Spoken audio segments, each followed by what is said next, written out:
All right, guys, welcome to the Rambler Show. Today, we're going to be talking about 12 Monkeys, the time traveling show.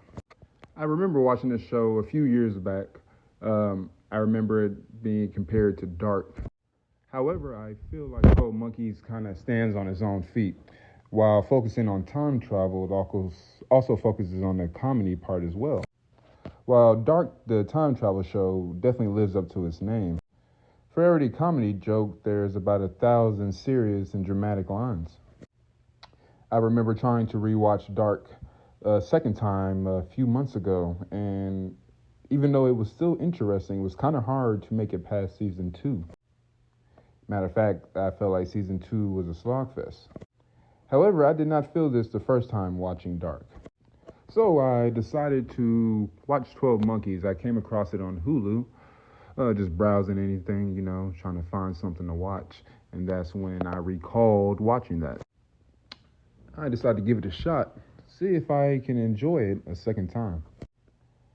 But before I did that, of course, I had to check on Reddit, see what my Reddit viewers were talking about.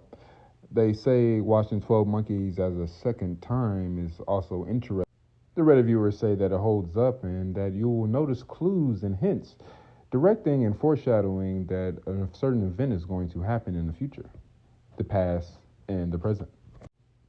So I decided to put it on, and while 6 minutes in, I've realized I've made a great choice. Watching Dr. Cassandra and Cole interact for the first time is truly bringing back memories. Watching Cole trying to convince Cassandra that he is from the future is very interesting. And I forgot how engaging they are while talking on screen. Even just for the few minutes, you can definitely tell they're going to have some chemistry. Watching a sick Cole trying to convince her that is his watch as well was also fascinating. I like watching a frantic Cole trying to guide Cassandra into different buildings, trying to hide away from the cops. Even though she is afraid for her life, you can obviously tell by her facial reaction she's intrigued by Cole's presence. You're usually rarely going to run into people trying to convince you that they are time travelers. Also, when the scene gets longer, we also see Cassandra feel a calm of ease, knowing that Cole is actually not here to hurt her, but in fact, he might be mentally ill.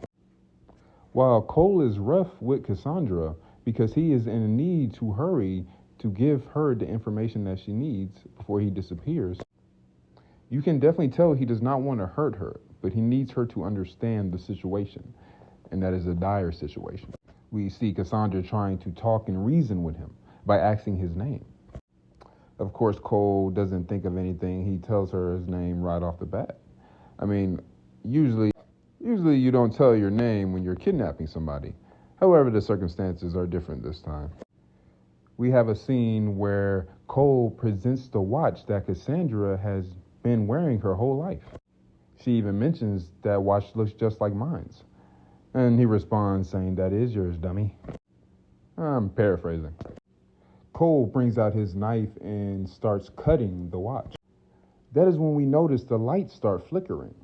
Maybe there is some truth to what Cole is saying. That is when Cole points out that both watches now have scratches on them. Now, how is that possible, you might add?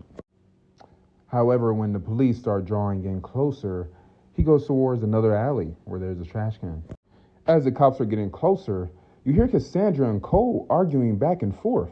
It seems like Cassandra is actually starting to get worried for this man. She actually has a chance to run off, but she doesn't take it. You can tell that she's intrigued by this random stranger. Now, for what reason, it's hard to say. She even admits that the time watch was not enough proof that he actually is a time traveler. That scene would at least make me skeptical about my reality. However, she proceeds to say that he needs help, that he's going to get shot by the cops and he needs to put down the knife and surrender. Of course, Cole is from the future, so he's not having any of that shit. She says, what can she do for him?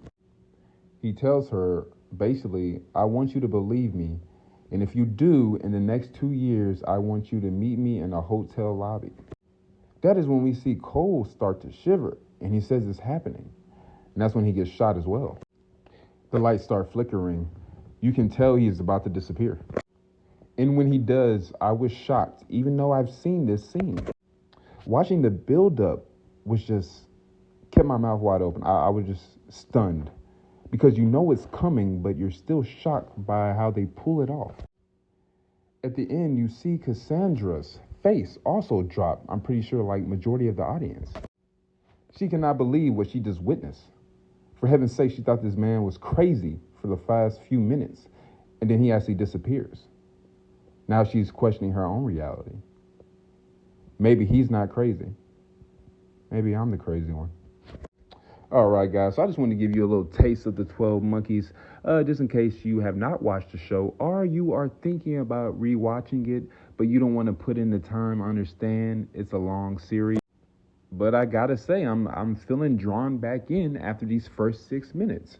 And that's usually a good sign, in my opinion, if a TV show or a movie, if I'm going to enjoy it or not. If the first 5 or 6 minutes, they pull me in and keep me, drawn in, I'm usually down for it.